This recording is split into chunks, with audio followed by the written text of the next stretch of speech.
मैं किसी की बुराई करके भी उससे मैं क्या लूंगा मैं, और क्या मेरी मदद, हमें राम से ही मदद मांगना है, वो ही मेरा राम पूरा कर रहा। राम जन्मभूमि आंदोलन और उसके बाद के 26 बरस का दर्द इन आंखों में पढ़िए। भोपाल के नजदीक सुआखेड़ा गांव में रहने वाला एक कार सेवक कि जिसकी कोठरी के बाहर बाबरी विध्वंस के बाद के बरसों में सियासतें भी बदली, राजनेता भी।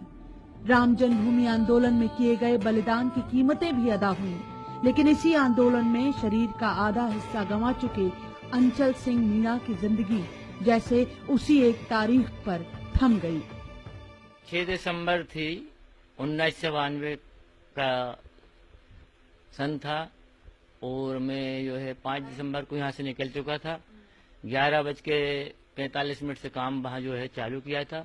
मैं पीछे जो मलमा पड़ा था उस मलमे पे से गुम्बज पे चढ़ के थोड़ा जो भी मैं कार्य करता था वो तो अस्पेर से जो अपनी वहाँ की जनता भी लगी हुई थी।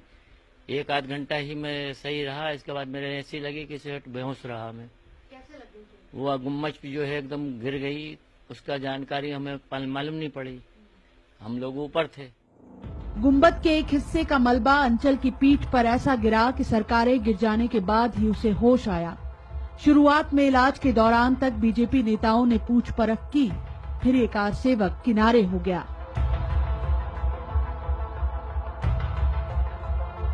अंचल का अफसोस बस इतना कि बलिदान का हासिल क्या हुआ।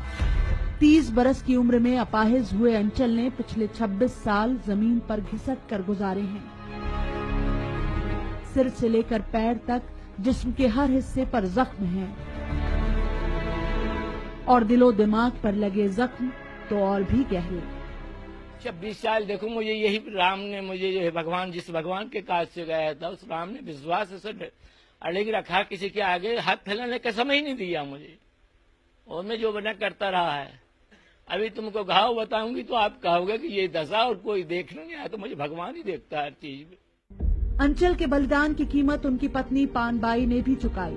2.5-3 बरस के बच्चों की परवरिश अकेले की, परिवार भी संभाला और पति को भी, सब बस राम भरोसे। अब उनके तो शरीर गए सर, अब दोबारा तो अब आगा नहीं, मेरा जीवन ही बेकार हो गया। अब काय हुए जब जानू मेरे मोड़ मोड़ी अवेर देव जी कुआर आ गए, इनको ब्याह सगाई कर दिए। भगवान तो करेगा पूरा, अब करेंगे जब ही तो अपन खाऊंगा, कहाँ से खाऊंगा। जिस जत्थे में अंचल और उन जैसे कार सेवक अयोध्या गए थे, बजरंग दल के उस जत्थे की अगुवाई कर रहे राजेंद्र गुप्ता मंजूर करते हैं कि वो जुनून था, और उस जुनून में कईयों को सत्ता मिली और कई साथ और सहानुभूति के लिए भी तरसते रह गए। हमें तो उस समय जुनून था कि बाबर रूपी कलंक मिटाना है, तो हम जैसे कार्यकर्ता और अचल जैसे कार्यकर्ता बगैर सोचे समझे अयोध्या पहुंच गए। जिनका उद्देश्य था कि कलंक मिटाना है वो गुमनाम हो गए।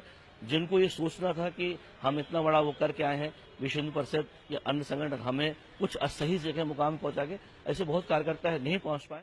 तो जब धर्म संसद के साथ फिर एक बार राम मंदिर देश की राजनीति के केंद्र में आ रहा है, सियासी दल फिर अयोध्या का रुख कर रहे हैं, तब अंचल के दर्द का टीस में बदल जाना लाजमी है कि फिर कोई अंचल सियासत का मोहरा तो नहीं बन रहा। भोपाल से शिफाली, न्यूज़ 18 मध्य प्रदेश।